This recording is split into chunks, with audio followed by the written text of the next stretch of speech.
पश्चिम बंगाल और असम में ताबड़तोड़ चुनाव प्रचार करेंगे पीएम मोदी। पीएम की पहली सभा बंगाल के पुरुलिया में। सुबह 11 बजे पीएम मोदी जनसभा को करेंगे संबोधित। पुरुलिया में ममता और योगी की सभा हो चुकी है। पीएम पुरुलिया की जनसभा से ममता के घोषणा पत्र पर भी निशाना साधने में कोई कसर नहीं छोड़ेंगे। बंगाल के बाद दोपहर 2 बजे सिलचर के करीमगंज में एक चुनावी सभा को संबोधित करेंगे पीएम।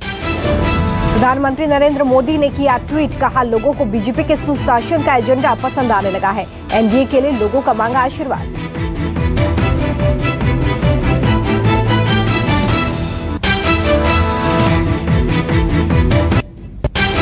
पीएम 24 मार्च को नंदीग्राम में करेंगे रैली। नंदीग्राम में ममता बनर्जी और शुभेंदु अधिकारी लड़ रहे हैं चुनाव।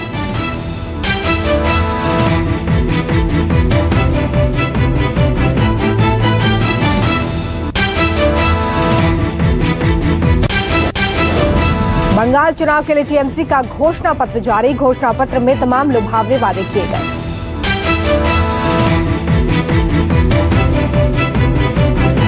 घोषणा पत्र में घर घर राशन पहुंचाने का वादा, 5 लाख लोगों को रोजगार देने का भी वादा। गरीब SC/ST को सालाना 12,000 रुपए, विधवा पेंशन बढ़ाकर 1,000 रुपए करने का वादा भी किया गया। झारग्राम में ममता बनर्जी ने रैली के दौरान बीजेपी सरकार पर जमकर निशाना साधा। कहा बंगाल में बीजेपी ने गुंडों की फौज बुला ली। 5 राज्यों में विधानसभा चुनाव के मद्देनजर बीजेपी की केंद्रीय चुनाव समिति की बैठक देर रात तक चली। बैठक में प्रत्याशियों के नामों पर चर्चा। सांसद बाबुल सुप्रियो ने कहा 1 से 2 दिन में उम्मीदवारों के नामों का ऐलान। बीजेपी ने पश्चिम बंगाल चुनाव के लिए अपने 4 और उम्मीदवारों के नामों की सूची जारी की। पश्चिम बंगाल के कूच बिहार में एक बार फिर से टीएमसी और बीजेपी कार्यकर्ताओं में जमकर झड़प। दोनों पार्टियों के कार्यकर्ताओं ने एक दूसरे पर हमला करने के साथ ही इलाके में जमकर बमबाजी की। इलाहाबाद विश्वविद्यालय की कुलपति की अजान से नींद खराब होने का मामला। मस्जिद कमेटी ने लाउड स्पीकर का मुंह दूसरी ओर किया। कुलपति ने नमाज की अजान से नींद खराब होने पर प्रयागराज के डीएम से शिकायत की थी। अब 50% वॉल्यूम में ही लाउडस्पीकर से अजान दी जाएगी। कमेटी ने कहा कि अब उन्हें तकलीफ नहीं होने दी जाएगी। अभिनेता अक्षय कुमार आज अयोध्या का दौरा करेंगे। अयोध्या में मंदिर ट्रस्ट के राजा विमलेंद्र मोहन प्रताप मिश्र से मिलेंगे। अक्षय फिल्म राम सेतु की शूटिंग के सिलसिले में अयोध्या जाएंगे। रामलला के दर्शन करेंगे। राम की पौड़ी भी जाएंगे। दिल्ली बॉर्डर पर किसान आंदोलन को 111 दिन पूरे। सरकार और किसानों के बीच गतिरोध बरकरार। आगे की रणनीति बनाने के लिए संयुक्त किसान मोर्चा ने की महापंचायत। आज से देश भर की मंडियों में प्रदर्शन करेंगे किसान। किसान नेता नरेश टिकैत ने कहा कि राज्यपाल सत्यपाल मलिक की तरह अभी और भी लोग सामने आएंगे। उत्तराखंड के सीएम तीरथ सिंह रावत के बयान पर विवाद। रावत ने कहा कि महिलाओं के फटी जीन्स पहनने से अच्छे संस्कार नहीं आते। एक वर्कशॉप में बोले तीरथ सिंह रावत, कहा फटी जीन्स पहनने वाली महिलाएं घर पर बच्चों को सही माहौल नहीं दे सकती। एंटीलिया केस में मुंबई के पुलिस कमिश्नर परमबीर सिंह पर गिरी गाज। मुंबई पुलिस कमिश्नर पद से हटाया गया। परमबीर सिंह को डीजी होमगार्ड बनाया गया है, जबकि हेमंत नगराले को मुंबई का नया कमिश्नर बनाया गया।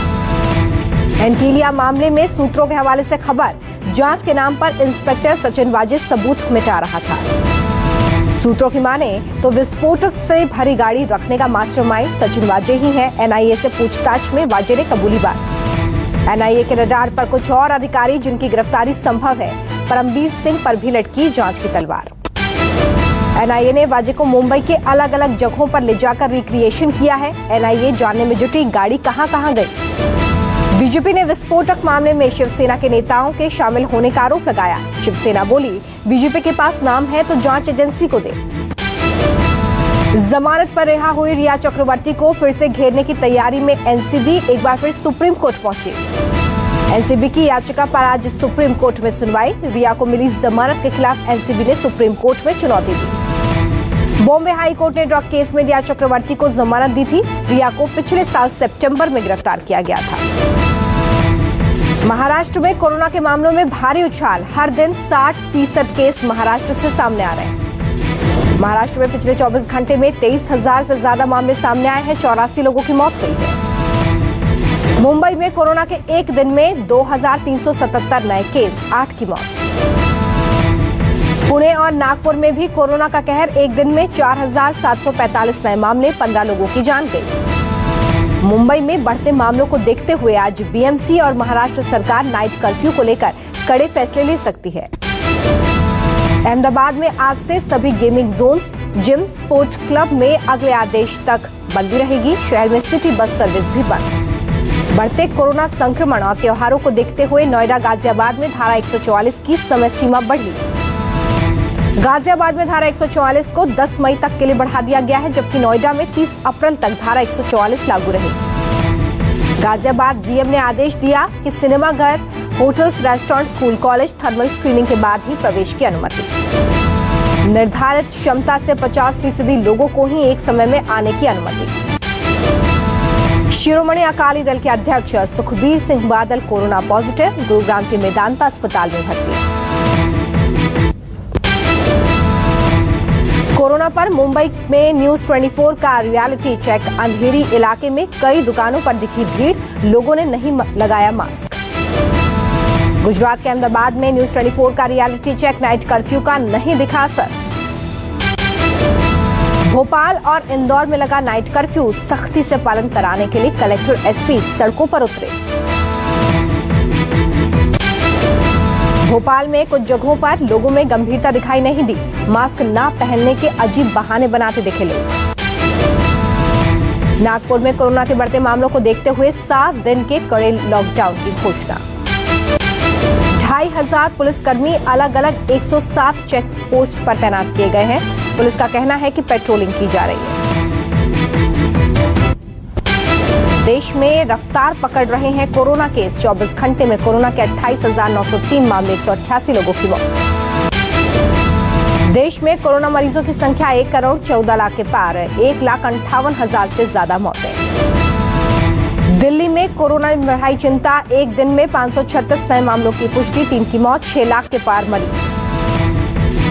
गुजरात में फिर से कोरोना का गदर, 24 घंटे में 1,122 नए मामले, 3 की मौत, मरीजों की संख्या 2 लाख के पार। कर्नाटक में कोरोना आउट ऑफ कंट्रोल, 24 घंटे में 1,275 नए मामले, 4 की मौत, मरीजों की संख्या 9 लाख के पार। हरियाणा के चरखी दादरी की घटना, कुश्ती का मैच हारने पर महिला पहलवान ने की आत्महत्या। बीजेपी नेता बबीता फोगाट की ममेरी बहन थी रितिका, कई सालों से घर पर ही कुश्ती की प्रैक्टिस कर रही थी।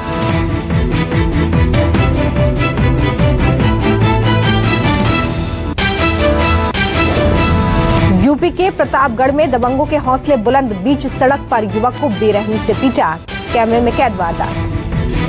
घटना प्रतापगढ़ के लालगंज चौराहे की है। जमीन पर कब्जा करने के विरोध में दबंगों ने युवक को लात घूंसों से पीटा। राजस्थान के जोधपुर के एक पोलो मैदान के पास बच्चे का शव मिलने से हड़कंप, प्लास्टिक के बोरे में मिला शव।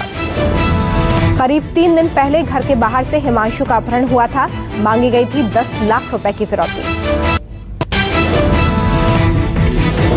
नहीं रुक रहा जहरीली शराब से मौतों का सिलसिला, यूपी के हमीरपुर में जहरीली शराब से एक युवक की मौत, दूसरे की हालत गंभीर। हमीरपुर में एक सप्ताह के अंदर जहरीली शराब से मौत की ये दूसरी घटना है। 7 दिनों में 3 लोगों की मौत। मध्य प्रदेश के धार में पुलिस ने हथियारों की तस्करी करने वाले व्यक्ति को पकड़ा, भारी मात्रा में हथियार बरामद। युवक के पास से 19 देसी 12 बोर के कट्टे मिले हैं, 2 देसी पिस्टल और जिंदा कारतूस बरामद। दिल्ली के गाजीपुर बॉर्डर पर पुलिस और बदमाशों के बीच मुठभेड़, एक बदमाश के पैर में लगी गोली, अस्पताल में भर्ती।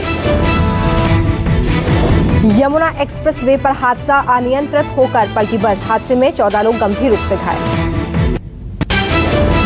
दिल्ली विधानसभा में मीडिया में महिलाओं की भूमिका नाम की एक किताब का विमोचन किया गया। इस किताब में महिलाओं का मीडिया जगत में किरदार का जिक्र किया गया है। यह किताब वाणी प्रकाशन ने प्रकाशित की है। इस मौके पर विधानसभा अध्यक्ष रामनिवास गोयल समेत वाणी प्रकाशन की अदिति और तमाम लोग मौजूद रहे। रेडमी बुक प्रो 15 लैपटॉप हुआ लॉन्च, महज आधे घंटे में 50% तक चार्ज होने के साथ कई खास फीचर्स। अमेज़न प्राइम वीडियो में जुड़ा नया फीचर, शफल बटन के जरिए रैंडम ऑर्डर में अपने पसंद के एपिसोड देख पाएंगे यूजर्स।